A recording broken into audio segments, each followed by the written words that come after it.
if today you said, Cincinnati, sorry, not a lot of Big 12 left for you. Or if you're the ACC and you said, look, we're going to lose Clemson to Florida State, we need to backfill even further. The first place you probably look is the Pac-12, this new branded Pac-12.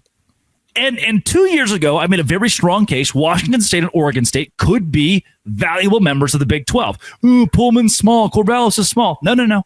Portland and Seattle. That's where the alumni base is. They draw just as much as Washington and sometimes Oregon in a year where especially they're this desperate.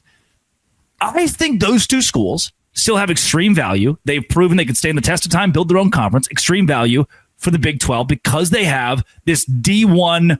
They have D1 facilities, Power 4 facilities. They have the stadiums. They have the infrastructure. They've got it. It's still there. It's not gone yet. They're Power 4 teams in everything except being in a Power 4 conference. Which there's value to, maybe more so than a couple of schools the Big 12 got or a couple of schools that the ACC is dealing with right now. You know, I would, sorry to you, I'll use a different school than Boston College. Thank you. Sorry to Syracuse. I'd probably rather have Washington State than Syracuse right now.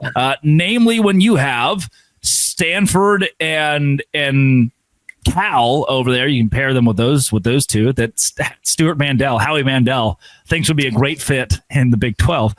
You also said if we're going to do a little redraft here of the Pac-12 and schools that would fit in this conference, Texas State, San Marcos, like any excuse that I can have to go float that river, not a bad one for me. I wouldn't mind that whatsoever. Right now, day like today. No doubt. Catch me floating. Yeah. Texas State's an interesting one, man.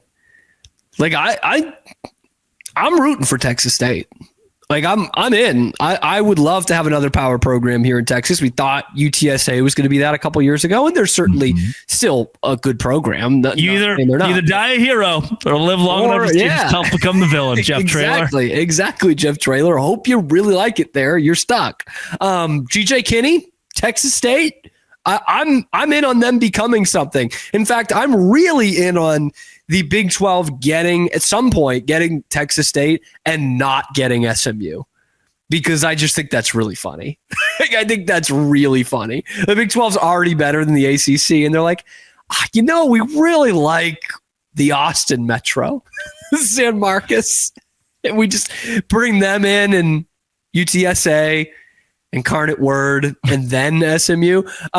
Houston Baptist. Certainly Texas State wouldn't be at the top of my list of the Pac-12 schools, though. Okay. Not even the next one after Oregon State, Washington State. Can I say something bold? Controversial? Please. Yeah. I would rather have Texas State than Boise State. Ba-ba-da-da. It's Boise, Idaho. It's a happening town. The kids love it, man. Grand Rapids is a happening town. I loved Grand Rapids. We went to Allentown, Pennsylvania with Banana Ball last weekend, and it was great. I had a cigar and smoked a cigar and had a beer on the river. But I wouldn't want my Big 12 cross country team to go there. I know, but we know Boise State's legit program though. Like they were in the BCS era with Chris Peterson, and then he left, and Brian Harsin did a good job there, and now they're in the college football playoff again, for the first time, but they're in the college football playoff as a Group of 5 champion. They had a Heisman finalist. Like they still are kind of legit enough. They're UConn to me. They're UConn. Every coach wins. That's derogatory. For some reason, UConn basketball. Oh, okay.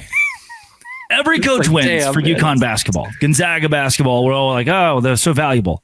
The day they stop winning, the day they go 3-9, it's over. It's over immediately. But they've done it. Like a couple years ago, they were bad, and they bounced back. They're in the college football playoff. Was that Bronco Mendenhall? Did they have Bronco? He's coached at like 7 different places. He's been around since. He keeps losing at different places. Yeah. What, Virginia there for a bit, I think. Yeah, UVA. He's at New Mexico. New Mexico, right? Right, because Jerry Kill was at New Mexico State, so I think he was at UNM. That sounds right. Yeah. I mean, I get what you're saying. I'd rather take Boise State. There's another wild card in here that I'd take before Texas State, by the way. If you say Sacramento State, I just love the idea of a Sac State here. This is a virtual kiss. I do. I think would they have Shaq now? What Brendan Marion too is over there. I think Sac State in a couple of years, we're going to look at them. We're going to look at Sac State. Brendan Marion, right? Is that his name? I'll take your word for it. Is Bibby their basketball coach too? I think Bibby's their basketball. That would be great. Coach. They're the ones who were like interviewing Michael Vick. Yeah. Michael Vick went somewhere else. Norfolk State, is that right? Correct. Someone's at Norfolk State. Yeah, it might be like Vic. Anyway, sorry. Go ahead. Sac State. My choice is not Sac State, by the way. But in 3 years, Sac State will be the number one expansion candidate in the country, and Willie Fritz will be the best head coach in the Big 12. That's all I'm saying. Give it 3 years.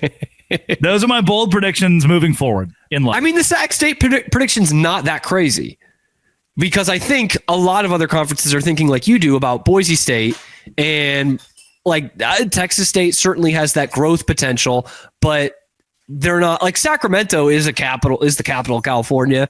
It's got a huge population. Well, like you're going to add the Albany Greyhounds to the Big 12? Yeah, maybe that's not the best. Taking example. capitals into account now? I mean, all I'm saying is it is a pretty big metro area. Like San Marcos does go into Austin, bleed into Austin, so maybe, but like you don't have a lot of Texas State a lot. I bet San Marcos is bigger than probably half the schools, towns in the Big 12. Yeah. There's bigger than Ames. A better metro. Manhattan, Lawrence, Ames, Waco, and Lawrence, San Marcos Kansas aren't City, basically. that far off. Waco's bigger for sure, but it's not. But my pick after Washington State and Oregon State is Colorado State. I love. I'm on vacation, by the way. Yeah, I love, and I just feel bad because I see in Baylor is a lot of what I see in Washington State and Oregon State. If it was just the wrong year, the wrong time of day, Baylor would have gotten left out of a power conference. Absolutely. Oklahoma State goes to Thankful Pac-12. for Ann Richards. Thank you. Yes. May she rest in peace. So she's dead. She's been dead for me. What I see in them, I don't want for me. I want the Lord, I've seen what you've done for others. I don't want that to happen. Don't do it for me. And I feel bad. And that's where I come from in this conversation when I talk Washington State, Oregon State. Are they the best business decisions? No. Sorry, God. Sorry, Bearcat Matt. I would probably rather have them than Cincinnati. My bad. What are you saying? Nothing. Okay, great. Coming up, terrible Big 12 rankings. Locked on Big 12. Locked on Baylor.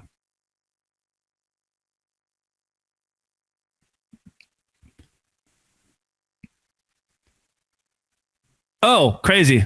Getting a phone call. What? Today's show is brought to you by FanDuel. Nothing new around these parts. FanDuel's the number one spot that I go during the MLB.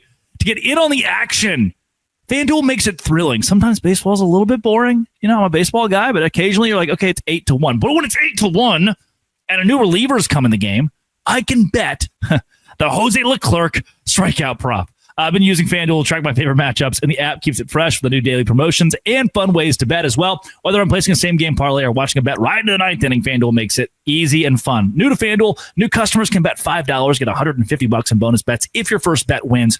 Open the FanDuel app today or visit FanDuel.com to get started. That is FanDuel.